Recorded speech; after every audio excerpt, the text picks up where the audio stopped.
Hey there, YouTube! So your bae is from an entirely different country, speaks a different language, practices a different religion, but you feel like you're super connected, like it's crazy how well you guys get on with each other. Even though sometimes it also feels like you don't fucking understand what it is they're saying. I feel ya. First of all, being from the weirdo mix of cultures that I am means that no one I date is ever from my background. So suffice it to say, it isn't my first rodeo in the world of international romance.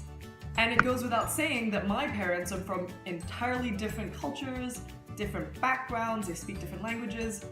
By some miracle, they met, and by some miracle, some 30 years later, they're still together. Which means I may have picked up a thing or two about loving your foreign bae.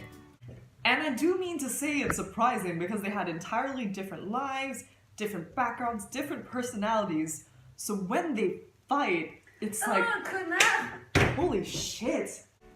But having observed their 30+ years relationships for 3/4 of them, I'd say they have a pretty solid thing going.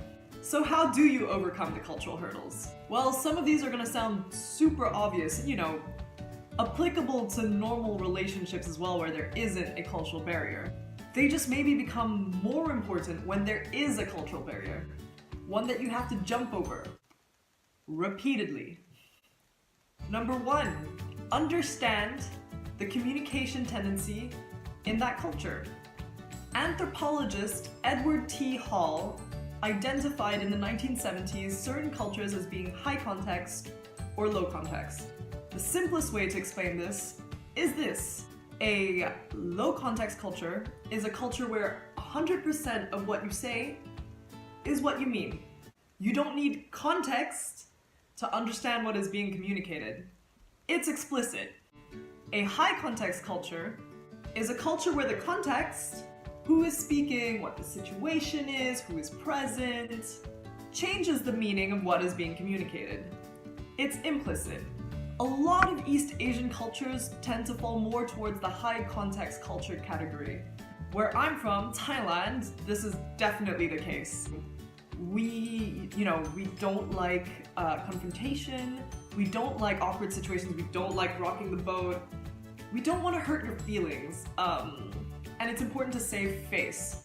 So the word no is not really a word we use much. So if you ask a Thai person out for dinner and they say, yeah, maybe, that was a no. That was a Thai no. They're not lying to you, they're not trying to be deceitful, they knew it was a no, their friends knew it was a no. The only person who didn't understand that it was a no is you. Context! Obviously, it's all relative. Cultures exist on a sliding scale and individuals vary. But it's a good framework for understanding why sometimes you think you've understood your lover, when actually you've understood nothing at all. So when you're frustrated because your partner told you they'd do one thing and then they've gone and done something else, dig a little deeper. Maybe they told you in the way that they knew how exactly what they were going to do and you just hadn't understood them. But you know, your lover is going to be pretty motivated to meet you halfway. They're the easy part. Want to know what the hard part is? There's more. Oh yeah. Understanding their family and friends. And depending on who they are, they might not be that motivated to meet you halfway. So that high context, low context culture thing, also handy when you're trying to understand their family and friends. Number 2, shared goals and values. You and your life partner should be one team, and team you needs to be moving in the same direction. I mean, that's true for all relationships anyway, but I feel like it's an important one to point out. Don't be scared of dating someone different. It's easy to confuse familiarity with shared values and goals, but that's not necessarily true. So if it's a long-term thing, think, are this person's priorities the same as mine? Because if you're heading in the same direction, doesn't matter where you came from. And 3, finally, have fun together and apart.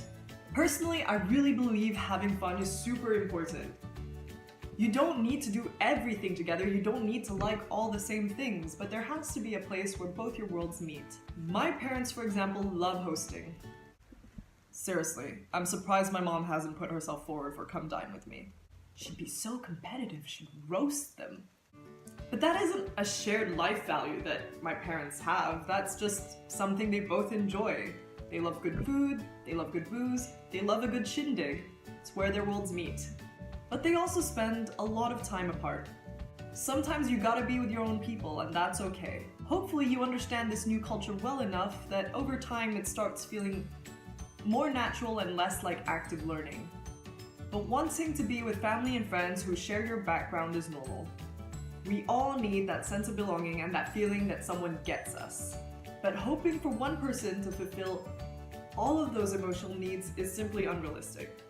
We have different friends for different reasons, and they understand and empathize with us in different ways. Make sure you have some time apart to recharge, so you appreciate each other more when you come back together. And that's it!